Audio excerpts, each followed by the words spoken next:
سے کہا جاتا ہے کہ آؤ اس حکم کی طرف جو اللہ نے اتارا ہے اور آؤ رسول کی طرف، تو تم ان منافقوں کو دیکھو گے کہ وہ تم سے پوری طرح منہ موڑ بیٹھتے ہیں۔ پھر اس وقت ان کا کیا حال بنتا ہے جب خود اپنے ہاتھوں کے کرتوت کی وجہ سے ان پر کوئی مصیبت آ پڑتی ہے۔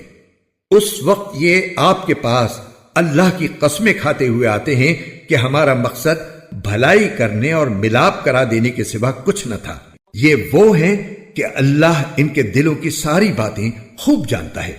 لہذا تم انہیں نظر انداز کر دو، انہیں نصیحت کرو اور ان سے خود ان کے بارے میں ایسی بات کہتے رہو جو دل میں اتر جانے والی ہو۔ اور ہم نے کوئی رسول اس کے سوا کسی اور مقصد کے لیے نہیں بھیجا کہ اللہ کے حکم سے اس کی اطاعت کی جائے۔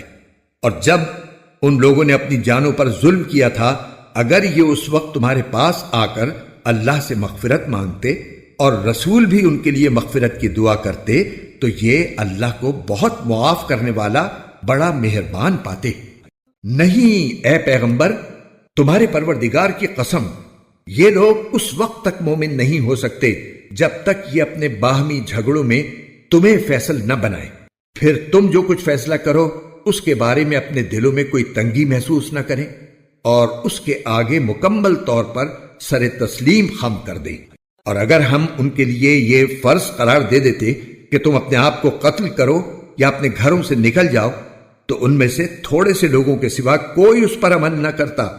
اور جس بات کی انہیں نصیحت کی جا رہی ہے اگر یہ لوگ اس پر عمل کر لیتے تو ان کے حق میں کہیں بہتر ہوتا اور ان میں خوب ثابت قدمی پیدا کر دیتا، اور اس صورت میں ہم انہیں خود اپنے پاس سے یقیناً اجر عظیم عطا کرتے اور انہیں ضرور بالضرور سیدھے راستے تک پہنچا دیتے۔ اور جو لوگ اللہ اور رسول کی اطاعت کریں گے تو وہ ان کے ساتھ ہوں گے جن پر اللہ نے انعام فرمایا ہے، یعنی انبیاء، صدیقین، شہداء اور صالحین، اور وہ کتنے اچھے ساتھی ہیں۔ یہ فضیلت اللہ کی طرف سے ملتی ہے اور لوگوں کے حالات سے پوری طرح باخبر ہونے کے لیے اللہ کافی ہے۔